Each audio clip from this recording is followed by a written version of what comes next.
এইটাই তো লড়াই ছিল। আজকে আমাদের রাজ্যের অসহায় হিন্দু মুসলিম সমস্ত সম্প্রদায়ের মানুষ, বাঙালির সকলের রায় এইটাই ছিল যেন যারা এ রাজ্যের জন্ম নিয়েছেন, যারা এই দেশের নাগরিক, তাদের সঙ্গে যেন ইনসাফ হয়। এই যে এসআইআরের বিপক্ষে কেউ নেই, এসআইআর করার জন্য সবাই এসআইআর করতে যায়, কিন্তু এসআইআরের নাম দিয়ে রাজনীতি করার, যারা রাজনীতি করছে তার বিরোধিতা আমরা করেছি, তার বিরোধিতা বাংলার মানুষ করেছে। তাই আজকে সুপ্রিম কোর্টে যে মাননীয় মুখ্যমন্ত্রী গিয়েছিলেন, তিনি গিয়েছিলেন এই কোর্টের এই রায়টার জন্যে। সেই রায় হয়ে গেছে।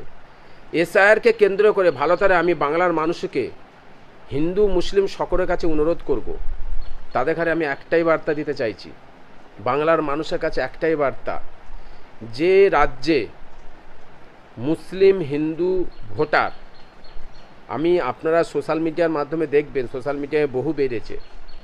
আমি সেই দিন দেখছিলাম এবিপি নিউজ, সুমন সাহেবের একটা বিবৃতি দেখছিলাম এবিপি নিউজে, দেখলাম যেমন হুগলিতে ভোট হয়েছে, কত ভোট হয়েছে মনে করেন 2 লক্ষ, সেখানে 4 লক্ষ এসআইআর হয়েছে। হাওড়ায় 2 লক্ষ, 3 লক্ষ এসআইআর হয়েছে। 24 পরগনা, মেদিনীপুর, এই আশপাশে যত আছে সব রাজ্যেতে যেখানে ভোট হয়েছে সেখান থেকে 2 লক্ষ, 2.5 লক্ষ, 1.5 লক্ষ, 3 লক্ষ করে 3.5 লক্ষ পর্যন্ত বাদ দিয়ে দেওয়া হয়েছে। তো আমি জনসাধারণের কাছে, মানুষের কাছে আমি একটাই অনুরোধ, আমি কোনো দলের দিকে লক্ষ্য করে বলছি না, আমার একটাই অনুরোধ হচ্ছে, আমাদের বাঁচার লড়াই এইটা, হিন্দু মুসলিম উভয় সকলকে বাঁচতে হবে। তা কেন? তার অধিকারটা কেড়ে নিচ্ছে।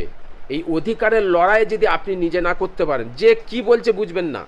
কেউ যদি আপনাকে বলে যে তুমি হিন্দু, তোমাকে নাগরিকত্ব দিয়ে দেবো, যে আমাকে নাগরিকত্ব দিয়েই দাও, তাহলে আমার এখন এসআইআরের নাম কাটবে কেন? আমার এখন এসআইআরের নাম কাটতে হবে না, আমাকে এখন থেকে নিয়ে আমাকে করে দিন। এসব হচ্ছে জুমলা, এসব হচ্ছে চক্রান্ত।